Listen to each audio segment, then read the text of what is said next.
You're listening to the Nourished Child podcast, episode number 47. Welcome to the Nourished Child podcast, a show about childhood nutrition, feeding kids, and dealing with the ups and downs of growing a healthy child. Here's your host, registered dietitian and childhood nutrition expert, Jill Castle. Hey there, welcome back to the Nourished Child podcast. This is Jill Castle, registered dietitian and childhood nutrition expert, and today I am talking with my daughter. Hi. My daughter, Gracie, who is a college student, and we are talking about what it's like to go to college and eat well, but we're also talking about what it's like to be raised by a mom who is a dietitian. And I have a lot of questions because on Facebook, on the Nourished Child Facebook page, I asked the question of my followers, what would you want to know from my daughter? What would you want to know from a college-age kid about nutrition? And you all came up with so many questions. So I've compiled them here, and Gracie and I are just going to have a conversation about those questions. She's going to try and enlighten us. But before we get going, Gracie, why don't you tell everybody a little bit about yourself? She's making me laugh already. I go to Syracuse University. I'm a junior. I'm a political science major and a marketing minor. And yeah, I live off campus right now in an apartment complex. I have one roommate, and I lived on campus for the first 2 years. So hopefully I'll be able to give you guys some insight, both of my experiences. And how old are you? I'm 21. Okay. Just turned 21. Awesome. Happy birthday. We had a fun time celebrating. Yeah, we did. Your birthday. Okay. So I got a whole lot of questions here about what's offered at school. So the first question is, what kinds of foods are offered to students in terms of, it says ethical choices, but I think that's supposed to be ethnic choices, such as Greek, Italian, Chinese. So of your days living in the dorm, what kind of foods did you see on a daily basis offered? So in the dining hall, there's sections of types of foods. You can get like ramen, I guess like Chinese kind of noodles, or you can get spaghetti and stuff like that. So there are different sections of different types of kind of ethnic choices, but they're not really emphasized as much as it is like the salad. We have like a whole salad bar dedicated to like that kind of stuff. And there's more of American food than anything, but there is choices that you can kind of work around and make into, like you can make a Greek salad, or you can make that kind of stuff. So it's there, but it's not really there, if that makes sense. Like you have to kind of look for it. You got to look for it if you really want it. Especially with like, I know like a lot of kids have gluten allergy. Like there is a small section of gluten-free options, but it's tiny. So like we have to work on that, I guess. So tell me, what do you mean when you say American food? Like there's always French fries. There's always like chicken noodle soup. There's always hamburgers. There's always chicken fingers, which aren't as healthy. Whereas I guess you could look for different kinds of ethnic choices, but not, there's always going to be like French fries and that kind of stuff, I guess. So it sounds like there's some unhealthy, or, if you're in a balanced diet, it does, it's the healthy and the unhealthy kind of balanced together. But so you've got those standby American fare, but do you also have like regular healthy options that are offered every single day? I mean, we have our salad bar, and then, I don't know, there's cereal, there's always yogurt and granola, there's like hummus and vegetables, but nothing's super, super fresh. So I don't know if that really makes a difference, but there's always the option of the junk food too. So it's kind of 50-50 at Syracuse, I think. We were talking yesterday to one of your friends. We won't name her, but she goes to a school in the South. What was she saying? Okay, so for her sorority, they have what's called Fried Friday. And so every Friday, like morning, afternoon, mid-morning, I guess, after the kids go out on Thursday or like just skip class on Friday, they come into this huge cafeteria and there's just like fried everything, like fried chicken fingers, French fries, beignets, like funnel cakes. It's crazy. Oh, wow. I was like a little jealous when she first told me, and then I was like, wait, no, because that's every single Friday they offer it, and I would get in such a bad habit of doing that. So I guess every once in a while she did it. She said that she used to do it like all the time, but she is totally cut back now because it was not good. But yeah, we don't have that at Syracuse. So. Okay. So now as a junior, you are on campus, but you're in an apartment situation. So somebody wanted to know if you cook or if you like to cook. Yeah. I mean, it's definitely different now living in an apartment because we have to buy our own groceries and definitely cook for ourselves and buy the right kind of snacks. So yeah, I cook, and I usually only cook for myself unless my roommate and I go together and we buy like shrimp and we want to split it and like put it with pasta or something. So I don't know, why is that so funny? Like, but yeah, Just got a case of the giggles. I do cook. It's really easy for me to just buy like a lot of vegetables and then just cut everything up and like put it and like make stir fry. Like I make stir fry probably every single night and just like put like either I do like olive oil and like seasoned salt, like salt and pepper, or I do just a little bit soy sauce, and then that's what I eat. So in terms of eating healthy on a budget and you have to go to the grocery store, do you find that food is expensive, or how do you manage all that? Because you are definitely on a budget. Yeah. Yeah. Well, it's good that my roommate and I are kind of like easygoing with each other because she and I just split everything that we get. We'll go shopping together and we just split it right down the middle. Because sometimes I get stuff that she's not going to eat and she gets stuff that I don't eat. So that's fine. But yeah, I didn't realize organic food was extremely expensive. So like I'm really not eating a lot of organic food right now because it's like double the price, if not like a little bit more. But the worst thing or the most difficult thing that I've come across is buying food and it not going bad. Like eating it before it goes bad. And I actually, this is kind of embarrassing, but I just realized you can freeze chicken. So like I like stuck a bunch of chicken in the freezer before I left school. But yeah, I think that's probably the hardest thing right now. But on a student budget, it's actually easier because when you're living in the dorms, and I mean, this is just a personal preference, but when I was eating at the dining hall, I didn't like a lot of the options at the dining hall. So I would always order food. Like I would order like a salad place, or I get like a sandwich or something, or we go out to eat a lot more. But now that we can buy just, for example, chicken and freeze it, or like buy a bunch of vegetables, and I'm actually saving a lot of money, I think. I mean, we still go out to eat every once in a while, but that's usually I eat healthier when I'm buying my own food for sure. Because you just probably choose the things that you like and spend your money on that. Okay, so how would you say that students, or the people that you know and you hang out with, how do you think they balance the junk food, the study food, the eating on the go, and like a sit-down, real food meal? That's a question from one of our listeners. I think it's super important to, when you're back to like grocery shopping, buying like healthier snacks. Like I love Trader Joe's because they have like dried bananas, like dried fruit, like dried strawberries and all that stuff. So like I grab that instead of picking up like chips because when you're sitting in your room, like if you're in your apartment or you have to run to class, it's easier to grab like a handful of those banana chips rather than potato chips.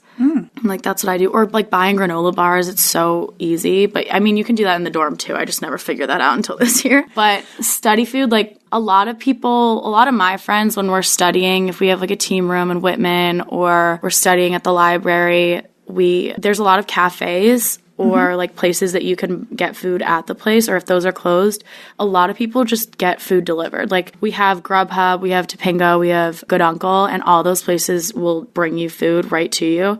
And for the most part, there's a lot of healthy choices on those platforms. But yeah, that's definitely a trend right now, is just to have the food delivered to you. Wow. So that you can probably order that stuff over your phone? Yeah, it's super easy. You keep your credit card information on the apps and you literally just pick out what you want and say place order and it'll come right to you. That's amazing. Yeah. Like so iPhones and Androids have really changed how you get food at school. Totally. Because you can even buy it with like for if you have an iPhone, you can just put your fingerprint in and it'll just go right through. But yeah, they'll call you and you can just run downstairs and grab it. So it's a great thing for when you're studying really late at night and you haven't had dinner, but it also can be a little dangerous when you're studying and you want to take a break and you're bored and you eat something. Right. So that begs the question, how easy is it to like stay on a routine with eating? Or do you feel like you're on a routine with eating? I think that me personally, I wake up and if I have an early class, I'll probably just have coffee or like grab coffee and then I'll eat when I come back from class. But if I have time in the morning, I'll work out and then I'll have like oatmeal, which is really fast and easy. And I have a Keurig thing, so I just don't even put the pod in and it'll just make me hot water. So that's really easy. And then dinner, all my classes end before or right at 5 or before 5. So I'll eat dinner probably around 5:30 or 6:30. There's a really bad habit of like when we're all hanging out together and we'll all be in someone's apartment just like chilling, like talking about like what happened that day, and we'll all just bring out like little crackers or anything, and that's a really bad habit, but like it's not that bad because we're walking around all day and working out and stuff, but it's hard to get into a schedule just because every day is different. But I think for me, having like a workout routine and then classes and then study time, that's when it's most accurate, like consistent. But if I have a huge exam the next day and I'm not going to work out that day because I don't have time and then I have a project due, like that's when it gets tricky. Usually like during finals and midterms is when it gets tricky. What are some of your go-to energy foods that you know are going to give you good energy if you're really running from one thing to the next? Okay, so Caroline, my roommate, and I literally always have a supply of peanut butter and apples. So we'll just have apples and peanut butter all the time. We'll just cut it up really quick, and it's really quick. It's really easy. It fills you up. And yeah, that's probably my go-to thing. So since I'm a dietitian and I'm your mom, we're going to move into some of the mom-kid dietitian growing up questions here in a second, but one last one about college age peers and some of your friends who might be following diet trends like the paleo diet or the ketogenic diet or even just dieting to lose weight. What, I guess I'm curious, and actually somebody else asked this question on the Nourished Child Facebook page. What do you think of that? Do you say anything? Do you see that as a dangerous trend? Do you think, oh, whatever, to each his own? Sort of what are your thoughts around that? I honestly don't see it a lot. Like for my friends and girls in my sorority, I don't think there's anyone that really does that a lot, or I don't ever hear about it. But I know that it's a thing. I just think that that's super hard when you're in college, and people who are doing that must be extremely dedicated to it because we are surrounded by really good food that's probably not really good for you. And especially if you're living in the dorms and you have to only eat at the dining hall, I think paleo is like extremely, extremely hard to do.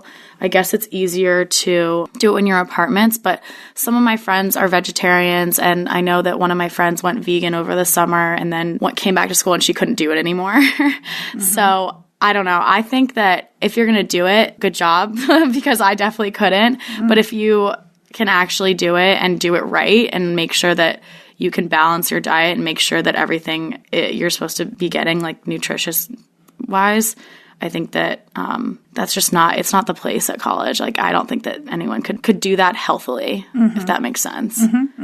And what, I know that you have a little bit of a gluten sensitivity. And how hard has that been to follow at college? It's not, I think gluten is not that hard just because, not unfortunately, but just like the way the world is right now, everyone wants to be gluten-free. And I think there's a lot of misconceptions with being gluten-free too. And I mean, you've told me that. But it's easy to find like gluten-free bread or gluten-free pasta, or just have like brown rice and quinoa pasta, like that stuff I was telling you about. But a lot of, even like the diners that we'll go to will have gluten-free options. So I think that's just a more of adaptable kind of lifestyle. That's, I mean, yeah, it's not that hard to be gluten-free, but it's not hard to be gluten-free. I don't think it's hard to be vegetarian. I think it's probably really hard to be vegan and like go on a paleo diet. I don't even know what ketogenic is, honestly. I don't even know how to explain that. I don't even know how to pronounce that. You don't have to know. No, I literally don't even know what that is. Paleo is like eating like only greens, right? Well, it's like It's the really stuff healthy. that was roaming the earth back in the Paleolithic So is that times. meat too? It's meat. Oh, okay, It's okay. seeds and nuts and vegetables. I feel like that's probably not I think the hardest thing is when you're in college is the temptations of really easy, fast, unhealthy food like pizza and stuff like that when you're out late or if you want to grab something really quick in between classes. But yeah, and gluten free is more expensive too. We figured that out. Oh yeah, gluten free is totally more expensive, which I don't think is fair at all. Yeah, yeah. Well, remember that $25 Yeah, medium-sized gluten-free pizza? Yeah, that was not even medium, and it wasn't even that good. I know. But a lot of places in Syracuse, like Peppino's Pizzeria, that one is so good. Like, their gluten-free crust is awesome. Domino's gluten-free crust is really good, too. Plug. Yeah, but it's definitely more expensive, which I don't think is fair, because if you really can't eat, say you had celiac. Like, my friend Courtney is really, really allergic. Like, she can't have anything, and she has to pay more every single time she goes out to eat. Yeah, it's not fair. I agree with you.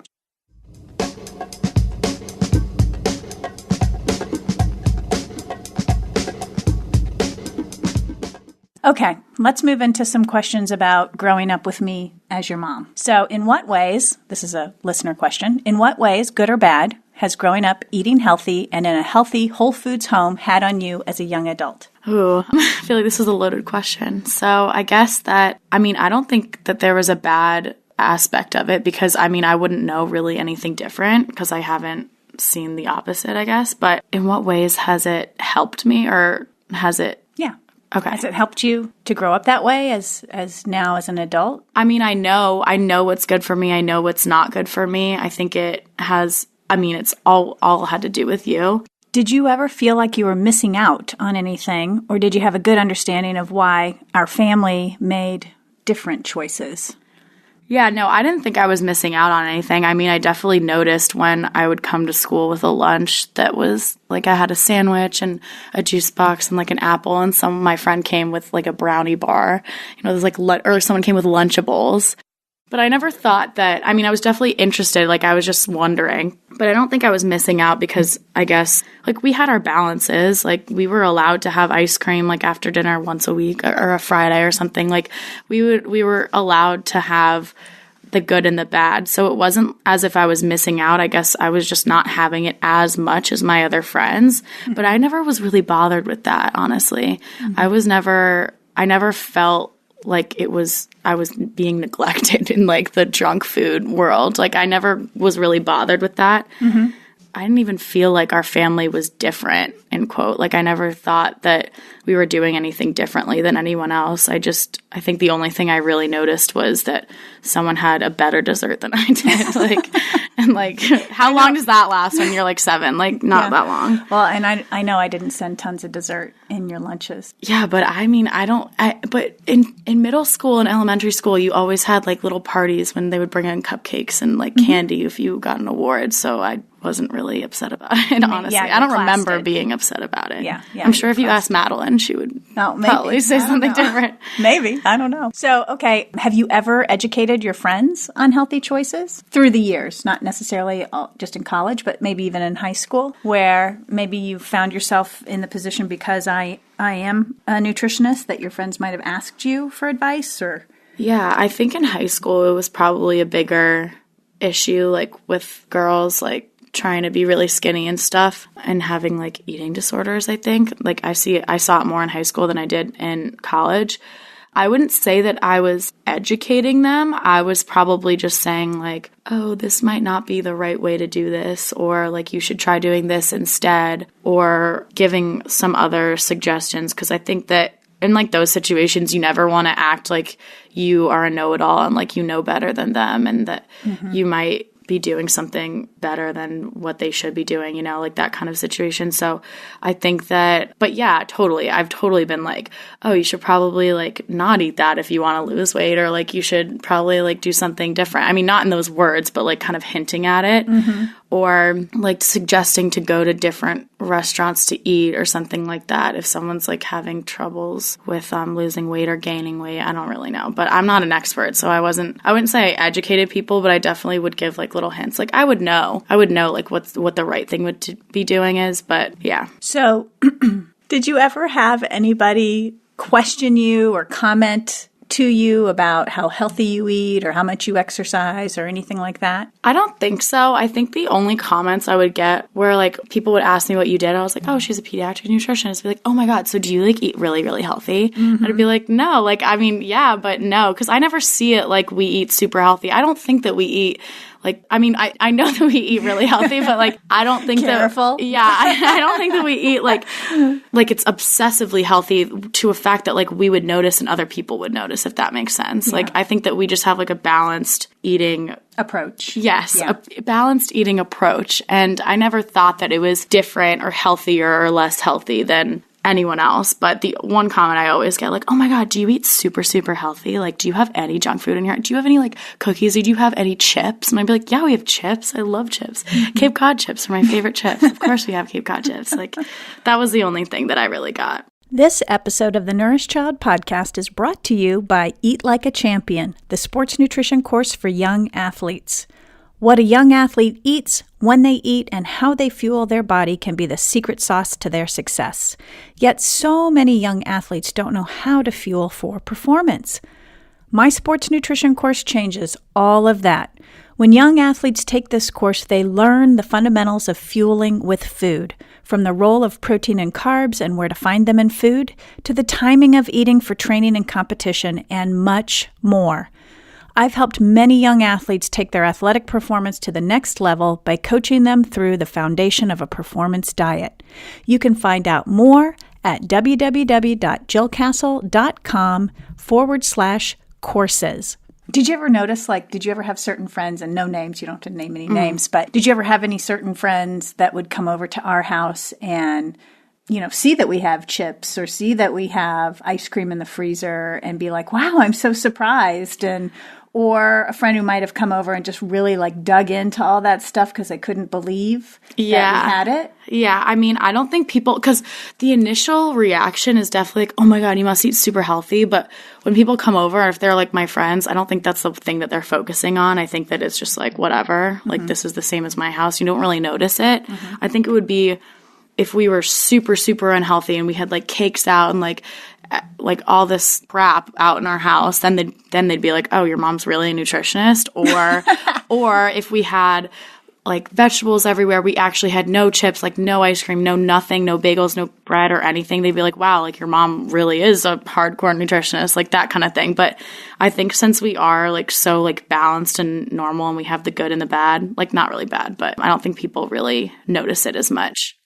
But yeah, I've had friends come over and be like, oh my God, you have a huge jar of Nutella. Let me get into that. And you know who I'm talking about. So, but yeah, that's really it. What do you make of that when somebody digs in like that? So I don't even think it has to do with their home. I think it's just they really want it and they don't get it at all, or they don't get it at all at home. They might not get it at all at home, or they are just really, really hungry.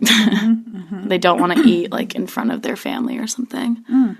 So do you still eat as balanced as when you lived at home, you think, or even more balanced, maybe? Yeah, I'd say it's pretty balanced because I'll probably eat really healthy during the day, but I told you night we'll eat and hang out, and that's probably not as good for me. But yeah, I would say it's pretty balanced. I know when I was in college, I still was figuring out a lot of how I wanted to eat and how I balanced things, not just my eating, but my exercise, my sleep. And I think a lot of college kids are still trying to figure all that out. You try one thing, you figure, oh, that's working good for me. You try something else, you're like, oh, I know that's not so great for me, but you're not quite sure how to moderate it or change it. It's kind of like a work in progress. Yeah, totally. So do you have any foods that you didn't like as a kid that you eat now? I don't really remember me. Oh, yes. Okay. I would not consider myself a picky eater at all, but I would go through little phases when I was younger and I'd be like, okay, I don't like lamb. And I wouldn't eat any lamb for 2 weeks or maybe a month. And then I remember one time, which I wish I still had this because this would probably help me a lot, where I didn't like cheese. And now I love cheese and I literally eat cheese all the time. I love cheese. But I remember I would tell my dad, I'd be like, no American cheese. I don't want any American cheese. But I used to hate cauliflower. I would really I hated it so much. And I actually decided to try it a month ago again. And I put it in my stir fry. It was super good. So I like it again. Yeah. It doesn't even taste like anything. I don't even know why I was so mad about it. I think it was because it was steamed, and I just didn't like steamed cauliflower. I still don't think I would like that, but you should try and roast it in your oven. Yeah. No, that's what really I made it in the oven, and I made it once with stir fry, and it was super good. So, Okay. Here's a question. Here's a big loaded question. Did I do or say anything about food and eating that bothered you growing up? Like, probably, but nothing that was that bad that stuck with me that I can remember. We definitely didn't have dessert for breakfast, so that was really annoying, right? No, I'm kidding, but I don't think so. I think probably the most frustrating thing was when I was younger, if I was really hungry and I had just eaten or we were just about to eat, you wouldn't let me have anything because I had already eaten and I was just eating because I was bored. That was like the biggest thing when I would try to eat when I was bored and you're like, no, I'm not going to do that. We're going to eat in like an hour, or you just ate 30 minutes ago. But in the long run, that was better because now I know, like, don't eat when you're bored.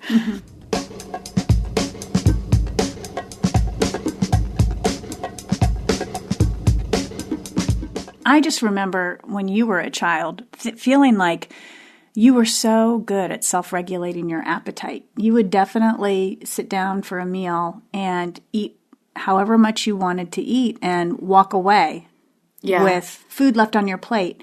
Did we ever make you finish your food, or? I think that was more of Dad's thing. Like, you're not getting up until you finish this plate. Like, and now I do see myself kind of trying to finish what I have in front of me.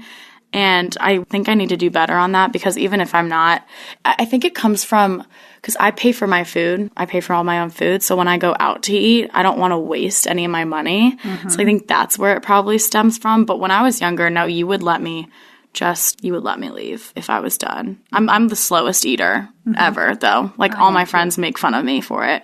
That's good that you enjoy the food. I'm such a slow eater. And in terms of wasting food, you don't have to. If you go out, just ask them to bag it up for you and that's take true. it back for leftover lunch. I love leftovers for lunch. One of my favorite things. What is something that you are glad I did, and what is one thing that you wish I did differently related to feeding you? Meal times, family meals, snacks, all that kind of stuff. I'm really happy that, like, throughout the years, you have been, I guess, I think it's subconsciously, but maybe not, just teaching every single day, like every single time we sit down or every single time you're making something, like making dinner or packing us lunch when we were in school. I think it's just like an education kind of thing that you've been so consistent with throughout my entire life. And like, that's why I have so many answers to these questions. And that's why I know like what I'm supposed to have and what I'm not supposed to have. So I'm really happy about that, because I think a lot of kids don't know and they never got to know. And so they have to teach themselves when it's maybe too late, or they have to completely change their lifestyle, which really is frustrating. One thing I wish you did differently, I don't really know. I guess I wish you pushed me to run when I was younger, because now I love running and I wish I ran more, but that doesn't really have anything to do with feeding. No, but that's good though. I'm so glad you like to run. I know, I love running now, and I wish I started when I was like 15, but you were never a child I could push into anything, though. Yeah, that's true. So I guess no. I don't think I wish you did anything differently. So you're not going to follow me career-wise. You're going to change the world through your political science major and stand up for human rights in some way or another. I know you're going to do amazing things. Thank you. But what things about nutrition, when you think about your childhood and how we've done things here in our family, what things would you want to use with your own children? I think that the whole thing about teaching every day and having a balanced diet and a balanced kitchen is something that I'm always going to hold on to just out of habit. And I'm really happy that I have that habit now. But yeah, I think I'm definitely going to have a lot of questions when I have my own kids. But so just be prepared for that. I can't wait. Are you kidding me? So our last question, again, from followers on the Nourished Child Facebook page is, what advice do you have for parents to help them encourage their children to become independent in making positive choices for their health? So I think that kids are just going to do whatever they want, especially when it comes to putting things in your own body and your own habits. But I think that having this subtle encouragement of just doing the right thing, like eating healthy and having that balance, is really going to benefit both parties. I think that what you did with the whole like teaching every day and really making sure that we do have ice cream in the freezer, but we also have a ton of carrots and celery and cucumbers in the fridge. I think that having that balance is super helpful. Also, the subtle encouragement I was talking about, like if I'm hungry, you're like, oh, like have an apple, like have this or have celery and cream cheese or have this or this, and give me healthy options rather than just be like, yeah, there's a bag of chips in the pantry, like go help yourself, or like there's some cookies on the table. That kind of thing that just is like every day you get into a routine of offering healthier choices. And if you're packing lunches, maybe don't get that brownie, like give them the apple instead. Or every Friday could be like a dessert on Friday, but the rest of the week keep it consistently healthy. I think that is really, we did. And so I think that you don't notice it when you're a kid because you're not, food is not anything that's on your mind. For me personally, it was not, when I was younger, I wasn't like, oh, like I wonder what I'm going to eat today or that kind of thing. Like I was more like, what are we going to do at recess? That was my kind of thing. But I think that it's a happy surprise on Friday when you have that cookie, but on Monday you're just back to the regular carrots and hummus or something like that. And I think that is really important that you keep it consistently healthy with a balance as well. So that's awesome advice. Let's circle back one more question. Okay. Let's get Dad off the hook a little bit. Because Daddy has done a really good job of following my lead. Oh, totally. In the feeding department. I was not trying to bash him. At all. He's done an awesome job of modeling. So when you guys were really young, vegetables were not his thing at all. But he used to put a vegetable on his plate and eat his vegetables in order to show you guys that we all eat vegetables. Yeah. No, he would do that. And he also would teach us how to, when he was ever cooking or making stuff, he would always teach us, like, that's how I know how to make eggs. And he'd be like, oh, this is so good for you. I remember eggs. We would make hard-boiled eggs, and I hated the yellow part, which now I love. So I guess that was an answer to the previous question. But he'd be like, oh my gosh, the yolk is the best part. You have to eat the yolk. It's so good. And he would just take the egg and eat the whole thing. And I'd be like, okay, well, I'm going to be exactly like you and do the same thing. So then I started doing that, and now I like both of parts of the egg. But he would make a lot of sacrifices, I guess, because he did not like broccoli or any of that stuff, and neither did I. If my dad didn't like it, I didn't either. And so when he started making an effort, I was like, I guess I can do this. So what about family meals? Like us getting together around the table? Oh, we would always have family. We'd have a family dinner every single night. No phones, no nothing. Milk with your dinner. Like that was it. Like, we all had to sit down. But yeah, that was every single night. It was not just, I know for a lot of families, it's like Sunday night dinner. No, it was every single day of the week, which was awesome. But like if you come home from sports practice or you had a really long day at school, sometimes it's annoying, but it's really good catching up with everyone at the end of the day. And then you have the rest of the night to just be by yourself or do your homework. So thankful for that. Yeah. Well, this has been, you have just answered every single question. She didn't think she'd be able to answer all her questions. I think she did a fabulous job. I really appreciate you coming on the show. I know a lot of parents out there will really enjoy hearing your perspective because you're on the other side. You're grown and flown. You've been raised. You're a young adult. Whatever I've taught you, whatever I've modeled to you, whatever I've showcased to you in terms of food and eating and balance and regulation, like it's done. Like there's nothing more I can do. It's all up to you now, right? Yeah, so true. So I think as parents, we only hope that we can set the foundation, the fundamentals for our children so that they can go off and obviously be healthy because we want the best health for our children that we can help them create. But, at some point we release and say, I've done the best I can do. And now it's up to you. Yeah. Do you feel like you got a good foundation? Yes. Aww. Thank you. Love you. I love you too, sweetie. Thanks for coming on the show.